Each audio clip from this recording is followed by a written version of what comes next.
Hey, what's going on, everybody? Jesse James, Average Jenny, Eastern Kentucky's only AI Power Podcast /vlogs. Man, I got my road dog, Jesse James, back here. Say hi, Jesse Michael. Hi, Jesse Michael. Yes, good job. Hey, today's little truck talk vlog. We've had a lot of rain here lately. I got a deck I'm going to paint tomorrow and a couple other little things. I could have done it today, but we've had a ton of rain. Everything was so wet, saturated, and y'all know how it is. Anyway, topic today is a little like vlog talk, truck talk, business talk thing. Let me get a little more comfortable. Is building. Why build a small business? What's the point?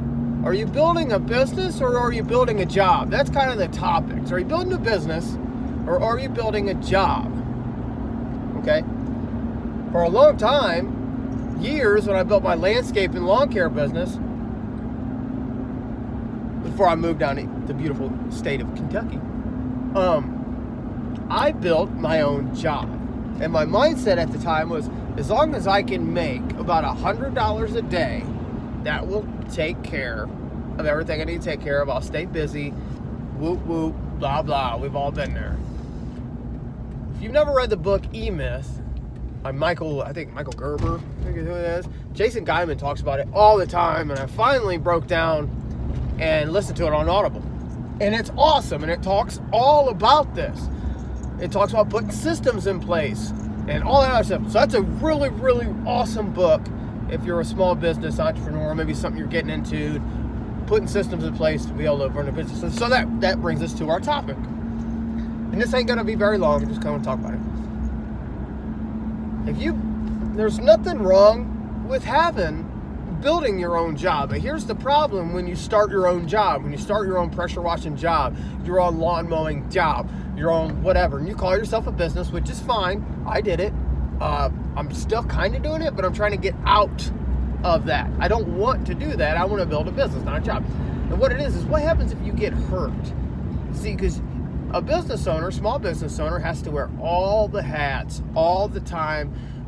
People look at it and they think, and this is a common mistake, is let's say you're working for a lawn care guy, or you're working for a pressure wash guy, and you're washing houses for him or something like that. You think, man, I wash houses for this guy all the time. I'm literally working on his dream. I need to start working on my own. So you build your own business. But the thing is, that's the easy part. You can pay someone $15-20 an hour to go wash houses for you, because that's not the hard part. Yeah, is it hard? Sure, it can be, but the point is you're going to be there for about an hour or 2 hours. You're in and out. But the thing is, what I didn't realize is it doesn't stop when you build it, because when you go home, you're not off work. You're never off work. You're constantly grinding. You're constantly hustling. And yeah, these are like little fancy catch phrases that we all say, but they ring so true.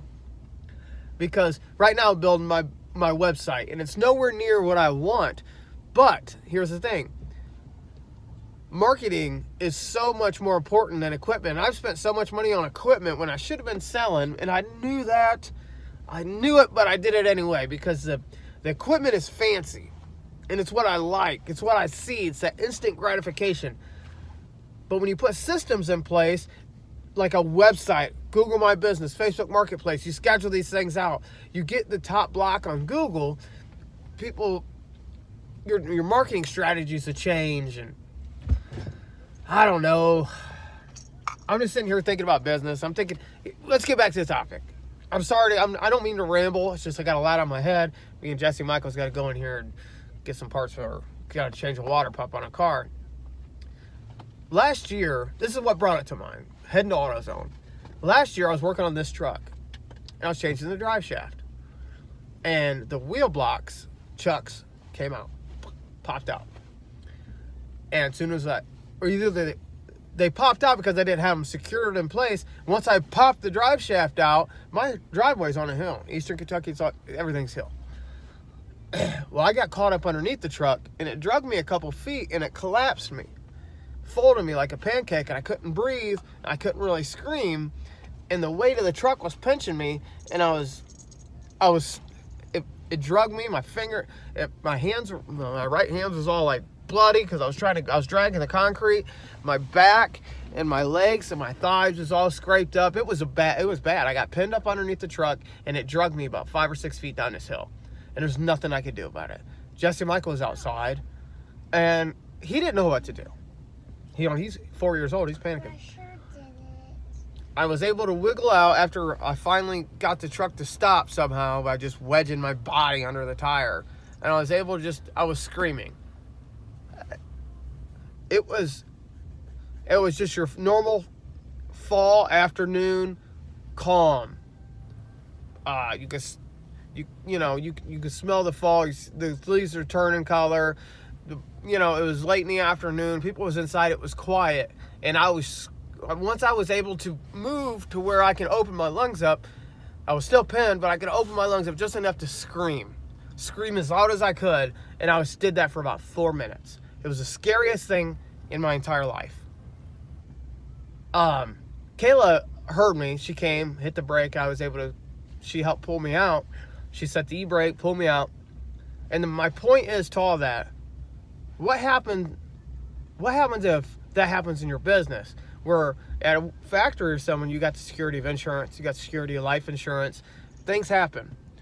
What's your family? What's going to happen with your family? Let's say you get hurt. What happens if I broke my back doing that?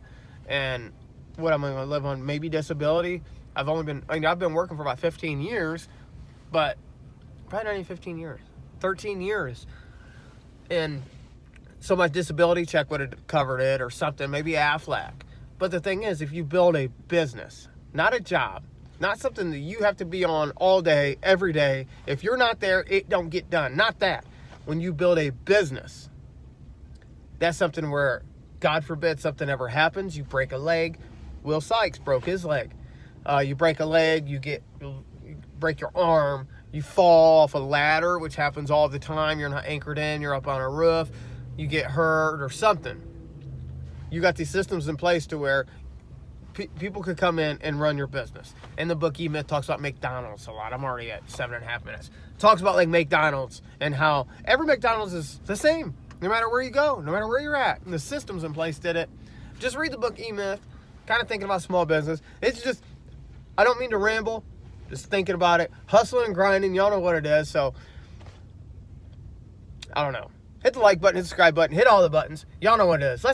Let's become better fathers. Be better men. Let's take a knee for Christ the King. What else, Jesse Michael? Hustle, grind every day. Keep chasing them dreams, man. Let's build a business. Let's not be technicians and build a job. Our goal is to get away from the job. Let's build a business. This takes time. This is hard. This is where you separate yourself. At that level, you separate yourself. Later, guys.